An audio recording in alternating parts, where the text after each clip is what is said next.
Everybody's busy. And as you get higher and higher up, you have to respect people's time more than ever.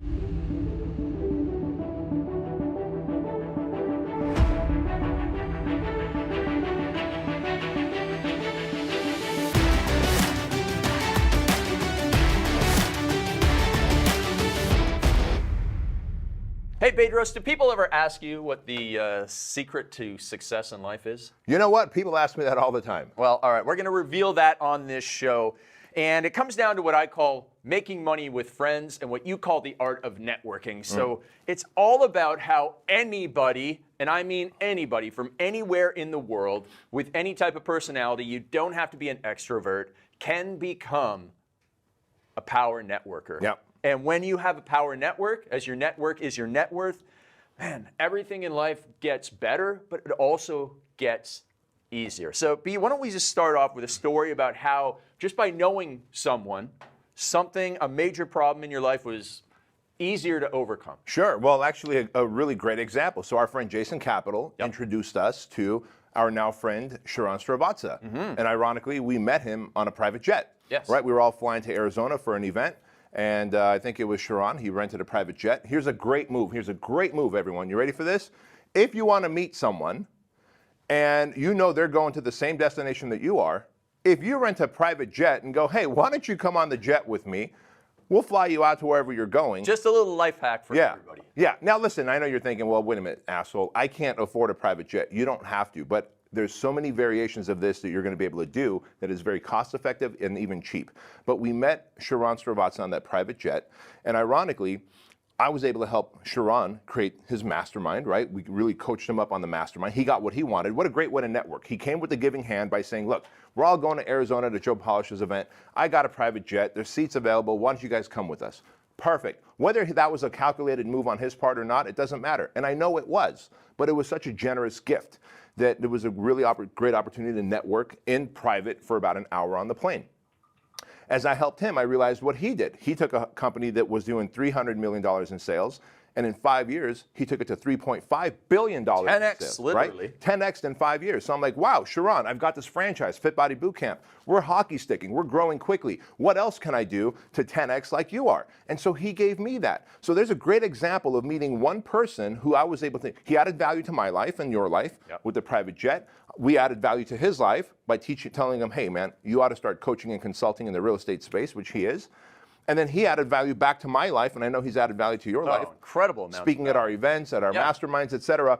And there's a great example of friends making money with friends. Yeah, now, so for example, with Sharran, he and I love doing these dinners. So we're doing a dinner next Monday. Hey, Sharran, we're going to meet at the Crystal Cove Mastros, amazing place. You're going to bring 2 friends. I'm going to bring 2 friends. All 6 people, like a lot of these guys don't know each other. There's going to be 6-figure deals made at that table, I know for sure.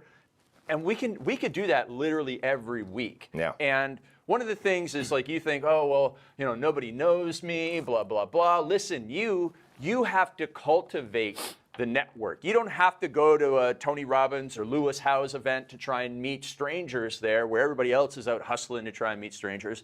Why don't you make the fame? Why don't you have the event? One of the things I've been teaching a lot to my coaching clients who are trying to get that traction is, hey, listen, instead of you going to the event and just being just another person there, build the position of strength. Think about this, POS, write that down, POS, unless you're driving. Write it down if you're driving a Tesla, but not if you're driving anything else. But POS, position of strength. You always want to have a position of strength. And the reason why I know how are you so funny, man? How did you become so funny? Because, lesson, I wasn't funny. You weren't. Well, I was, but not in front of other people. True. And because when I was funny, I couldn't say that in front of other people. Right. So hanging around you, and it was like modeling. Oh, so truly, how do you enter the room? You enter the room, hey, everybody. Hey, I'm Bedros, you know, blah, blah, blah. You know, just cool. You enter the room late, but you enter the room well. Well, that's specifically positioned as well. Right. So all the attention is on me. Right. I require a lot of attention. Right. So, okay, all right, I got it. I see how he did that. Oh, I see how he responded to a question where I knew you didn't want to answer the question, but here's how you responded to it in the right way. Here's how, you make fun of yourself. Here's how you're able to tell good jokes. Here's how great of a storyteller you are. Okay, I'm watching. See, I believe that you should compare yourself to others when it is about something that you want to acquire in terms of a talent. Yeah. So when you're around these people, oh, look at how he does that. I took a lot from Alan Cosgrove, our friend, just about the way that he is and the way that he, what I needed is when people ask me a question, I need to think about the answer a little bit. So he goes, yeah, all the time. Like, I don't know if you've ever seen that. I have. And I picked that up from him. Like, so, hey, Craig, how you doing? Yeah, pretty good. Just stuff like that. So I just learned that. Then I watched a ton of speakers. I watched Sharran do his speaking. Man, that guy's high energy. I watched Jason do his speaking. I watched everybody do their speaking. Joel do his speaking and figure out, all right, what's the best way for me to go and do my stuff? And I modeled it over time. And when you have a network who are of great people, you can do that. So back to the building the position of strength thing is, let's say that you want to help, let's say you want to be the next Bedros Keuilian, you want to help personal trainers build their business. But you know what, right now you just have 500 people on your Instagram and you have a successful gym. You know that you can do it. You know that you can help people, but you don't have an audience. Well, here's the thing. If you simply get 6 people in a room at $97, all you need is 6 people, and you get another 4 people for free. They're going to take all the social media for you. They're going to record all this stuff. Mm-hmm. You'll be able to sell a couple of those people into coaching. But now, just because you're the person at the front of the room, or any chance you get to speak on a stage, even if you have to drive 3 hours and you're not paid a single thing, you're going to be on stage, and as soon as you step on stage, everybody gives you that position of strength. You got to do that, and then it's just, okay, slowly builds up and up and up and up, and the next thing you know, you have an audience, and people are paying you to speak and paying you to go here, there, and everywhere, and hiring you, but you got to create the fame yourself, and it's easier than ever. And that's one of the things that I want you to do. Yeah, and that's a great lesson. And for everyone watching and listening to this, if you're thinking, well, wait a minute, like Sharran, I don't have a private jet. I can't go just rent a private jet and get 4, 5, 6 people on it so that I can meet and network with them. Well, I got an idea. What about dinner? And if you don't know the people, like you're like, well, no one on social media who's a thought leader, an influencer or whatever is going to even talk to me. They don't respond to my DMs. Great. Is there a bank in your town? That bank probably has a manager. Is there a car dealership? There's probably a general manager of that car dealership. Is there a supermarket? There's probably a manager or owner of a market. Is there a high-end restaurant? Who's the owner? In other words, get the top people. Get the mayor, the people from the Chamber of Commerce, the business owners and managers of the top businesses there in your community. Invite them for a dinner. That private jet is just a dinner, right? So if you're willing to spend $200, $300 on a dinner with the top people in your city, you're going to strike up some kind of relationship, and you're going to be able to leverage their social media. Maybe each of them have 500 people following them, but at the end of the day, you got 10 people with 500 people. Well, there's 5,000 now. Yeah. There's 5,000 eyeballs that were exposed to you. So you start there, and you just keep growing out until all of a sudden you're maybe talking to some C-level influencers, C-level thought leaders, and then before you know it, you're showing up to events. Because if you are going to the Lewis House event, if you are going to the Tony Robbins event, if you're going to the Perfect Life Retreat, you're going to Empire Business Summit, show up, and instead of saying, hey, what can you do for me? Show up and say, hey man, I really like X about what you posted, or I got you this. If there's someone you want to meet, show up with a t-shirt. It doesn't have to be a private jet, a t-shirt, a hat. If you know somebody likes something, like my friend Andy Frisilla wears Chucks. And when we first met a couple years ago, he looked at my feet, he's like, dude, you wear Chucks? I wear Chucks. By the way, y'all watching on live, do me a favor, tag Andy right now. Do me a favor, tag Andy. And so I saw that he was wearing Chucks. I wear Chucks with black laces, right? Jason Ferrugia taught me that, and I thought black laces look cool. So I saw that he's wearing white Chucks, or white laces on his Chucks. Very simple. I got back home, I reached out to Emily, his wife, what size shoes does Andy wear? Got black laces, had Chloe lace them up, my daughter, and sent him a pair of Chucks with black laces. He thought that was thoughtful. He thought it was thoughtful enough where he did a little social media story on it and tagged me. So we were able to deepen our friendship, our network, by the way, just through that simple act of a $40, $50 pair of shoes and $3 pair of laces, right? It's those little things that you could do by being thoughtful, by either showing up with a gift. But if you come with the giving hand first and come with the mindset of what can I do for you instead of what can you do for me, the person you're trying to network is much more likely to come in and help you. Yes, let me tell you how you're going to kill your networking. You're going to kill your networking by asking one of two questions. The first one is, can I pick your brain? Can I pick your brain? Don't ever ask that question. I don't need my brain to be picked. I got other things to do. The second question is, can I take you out to coffee or lunch? I can afford my own coffee and lunch. I don't need, like people want to go out coffee and lunch in Toronto. Well, now it's going to take me half an hour to get there. We're going to sit there for an hour and a half. It's going to take me half an hour to get back. No, that's not going to work. Here's what you're going to do. Craig, I see you're speaking at, I'm speaking at this real estate agent thing next week, or the week after my event. It's called Hyperfast Summit in Washington, D.C. You would go to that event. You would say, hey, I see you're speaking at that event. I would love to take your social media content for you. I'll take it all on my iPhone. Just tell me what pictures to do. That's how you're going and adding value, right? So you think like, oh, hey, I see Bedros is speaking at this event. It's not really in my industry, but I'll show up and I'll do that. I'll buy my ticket to this thing and I'll say, Bedros, I'll come in. And you would probably say, hey, listen, don't worry, I'll get you a free ticket. You just come in, do my thing. That is what you do. Don't go picking people's brains and taking them out to lunch because they don't need lunch and they don't need their brains picked. What they do need is somebody to solve their little pain points. And if you do that, don't go rummaging through their trash to find their pain points, but do it in a way that is, oh, that's thoughtful. You're clearly adding value, because I know you get people contacting you all the time. Can you think of a couple of good ideas where people showed up different and found their way into your world? Yeah, in fact, I'll give a couple of examples real quick. But before I do that, let me just reiterate what you said. It's such a valuable point. We got to say this point again. And the point is this. If you're offering, hey, Bedros, I'm in Southern California. Can I take you out to lunch? Can I take you out for coffee? Now, I can read between the lines, and so can everybody else. Guess what you're really saying? You want to inconvenience me, take me away from my work and my coaching clients. I could already afford coffee and lunch. I don't know who you are, so it might be the worst 30 or 60 minutes of my life. And I do know that really what you want to do is pick my brain, which is get free coaching, which is what people are paying us $50,000 a year for, right? That's actually insulting. And I want to share that with you. And I'm not saying because hey, man, I'm on a high horse, I'm on a pedestal, and that's why. That's how you are coming off.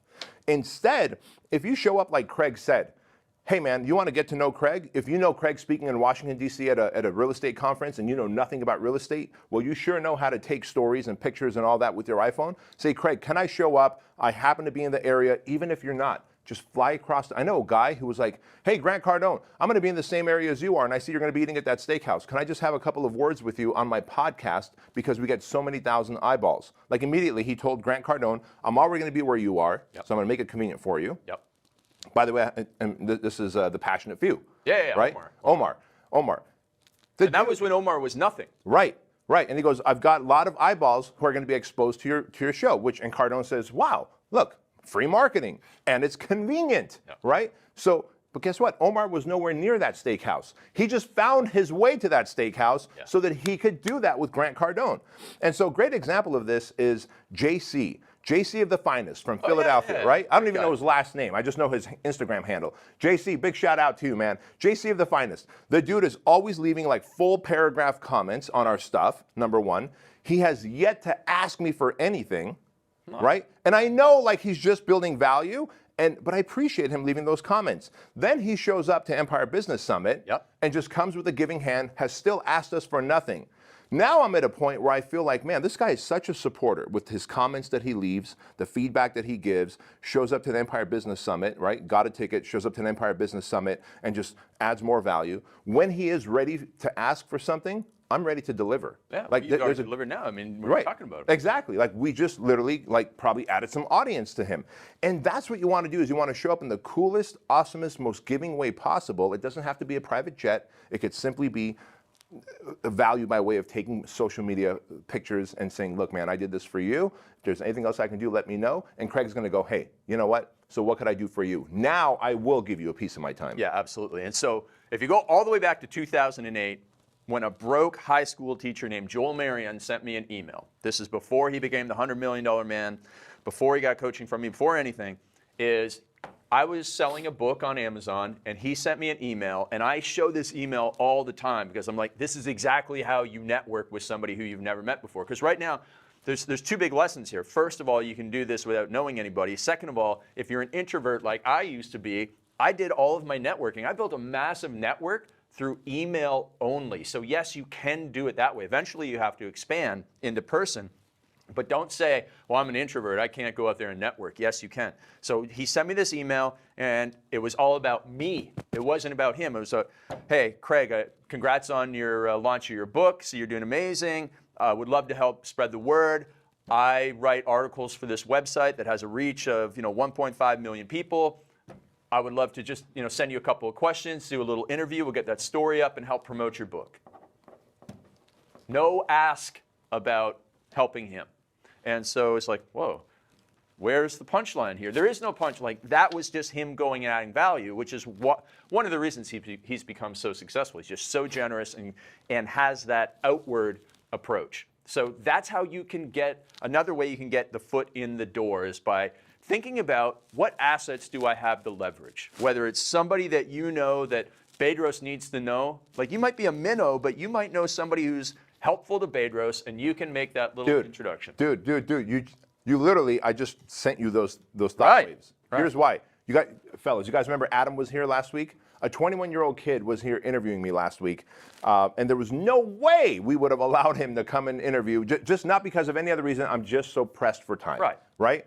But months before that, Adam reaches out, and he's like on DM, and he's like, hey, man, there's this YouTube guy who you got to meet that I know. He's got 10 million subscribers, and you guys would be a great fit. Do you mind if I make that introduction? Right? Do you mind? Right? Yeah. Do you mind if I make that introduction? I'm like, young man, thank you so much. I really appreciate it. Feel free to make that introduction. And guess what I did after he made that introduction? I was like, hey, Adam, what could I do for you? Yeah. He's like, you know what? I've got the show, and I would love to come out to you. Not can we get on a Zoom? Can you come out to me when it's convenient for me? I would love to my mom's basement. Right. I would love to come out to you and interview on my show. Now, how am I going to say no? And why would I say no? I want to bend over backwards for that young man because he introduced me to someone who can get me 10 million eyeballs on their YouTube channel. Yeah. Absolutely, a very important thing is what he did there is he did ask to make that. So there's this guy, I can't remember his name, but he used this great phrase. It's the double opt-in introduction. Double opt-in. If somebody wants to introduce me to Bedros, and they have to go to Bedros and say, hey, Bedros, can I introduce you to Craig because Craig XYZ? Hey, Craig, can I introduce you to Bedros because Bedros will want A, B, and C? Yeah, sure. And he'll say, yeah, sure. Great. Now the introduction can be made because the networking mistake that so many beginners make is, hey, Bedros, you need to meet Craig, and Craig, you need to meet Bedros. You guys are both great guys. I'll let you take it from here. Thank you for the awkwardness. Right. And then because I've learned now, but I've gotten on a phone call with people before, and I'm like, so what do you do? And they're like, and first of all, I hate getting on the phone. And second of all, like in this awkwardness, and like, and it turns out we shouldn't have known each other really. And so you need to set it up. I'll usually do about a 250-word introduction message, just so that everybody's on the same page. Here's the context, so that when these two busy people do jump on the phone call can be 5 minutes and not 25 minutes of, oh, so you live in Southern California? Right. Yeah, like let's get to the point. Everybody's busy, and as you get higher and higher up, you have to respect people's time more than ever. So that's a huge networking tip. But again, you can connect these dots. You know somebody who needs to know somebody, and then from there, that person will need to know another person. And you can just keep on going and adding value that way, and you get into that circle. Yeah, so let's talk about this for a moment. Why are we so hot and heavy about networking? Well, it's simple. Like, two very powerful people can move the needle faster than just one powerful person. Yeah. And so oftentimes you may not have the resources, and so you've got to get resourceful. We talk about that all the time. A strong network gives you resources. Like, I may have an amazing ability to communicate a message, but I've got no audience. You have a massive audience, and you need a great communicator. Oh my gosh, if we just connect, it's going to be a win-win for both, right? And so you've got to understand the power of networking, because if you're thinking, well, hey guys, all this is great, but I could do it on my own. Yes, you can, but it's going to take you significantly longer, and someone who is willing to network, like the Joel Marion, like the Craig, like the myself, is going to blow past you and eat your lunch. And so here's one quick thing that Craig and I did years ago to get to know each other. You would send me a book in the mail. Right. I would send you a book. I read a book. I like it. I'm like, Craig would like this. Now, I followed you. This wasn't on social media. This was I think By email. It was by email, yeah, because you had a blog, and I think I was just starting my blog. So I followed you on your blog, and I was like, wow, I'm going to send him this book, and you would send me a book. Now today, guys, here's what you can do. Instead of going to Amazon and then sending someone a book directly from Amazon, here's a little hack that I do. I have Joan order a book. The book comes to me. Like if I want to send you a book, the book would come to me, and I don't know you yet, right? The book comes to me. I write a message to you. Hey, Craig, I read this book. It's an awesome book. It's by Joseph Campbell. I think you're really going to enjoy it. Bedros Keuilian. By the way, thank you for the content that you put out. I get so much value from it. And I sign it, and then I put my Instagram handle. Oh, put your Instagram handle inside the book, and then ship it out to whoever it is that you want to meet. It's very likely that whether they read the book or not, they're going to see the message. They're going to feel grateful about the book. They have your Instagram handle. They're going to story it and tag you. And when they do, you're going to go, hey, one, you got a little bit of their audience. Number two, you got your foot in the door for communication. And number three, you just respond to that DM and go, hey, man, I hope you read the book and enjoy it. Thank you for your content. And now you've got some dialogue going, and you showed up with a giving hand. Yeah, one of the best success stories of networking I've seen in the last year was this kid named Richard. Maybe you've met him. I think he might have been at our Empire Business Summit. So he started watching Joel's podcast, and he would make these podcast reviews on Instagram, tag Joel, and Joel would repost them. And then Vinny must have told Joel that he was looking for some guy to work for him. So Joel said, hey, you should contact this Richard guy. He's a young up-and-comer. He's still in college in like UCLA or something. And so Vinny hired him for the summer. And then from there... He brought him to Empire Business Summit. Yeah, right? brought him to Empire Business Summit. And now Joel hired Richard to come to the 100 million mastermind. So this is a room where I'm paying $100,000 to be in, this mastermind this weekend. Richard gets to go for free and be in that room with everybody because he's the professional note taker. There you go. Yeah, like that kid, you know, if he was a stock, I would put a ton of money into that stock because you know it's going to be a big one. He keeps showing up with a giving hand. He was reviewing podcasts, then he got introduced to Vince Del Monte, and then back to Joel as a professional note taker so that the guys in the mastermind can have the notes taken from the 3 days. Yeah. Talk about convenience. And adding value, doing the work, not like, you know, he shows up at noon at the Empire Business Summit because he's on a free ticket or something like that. No. Right. There's always that guy as well. Yeah. So you got to go and give. All right, guys, so you know the value of networking, obviously. It is to buy you speed and time collapse the results that you want. You know this podcast episode has been massively valuable to you. We are selling you nothing other than the idea of becoming the best version of yourself and building an empire so that you can have greater significance, impact, income, and influence. So if you like this episode, and I know you did, I want you to tag someone, take a screenshot, tag someone who should be listening to it, leave us a 5-star review, a comment, and as always, don't forget to tell your mama. We'll see you later.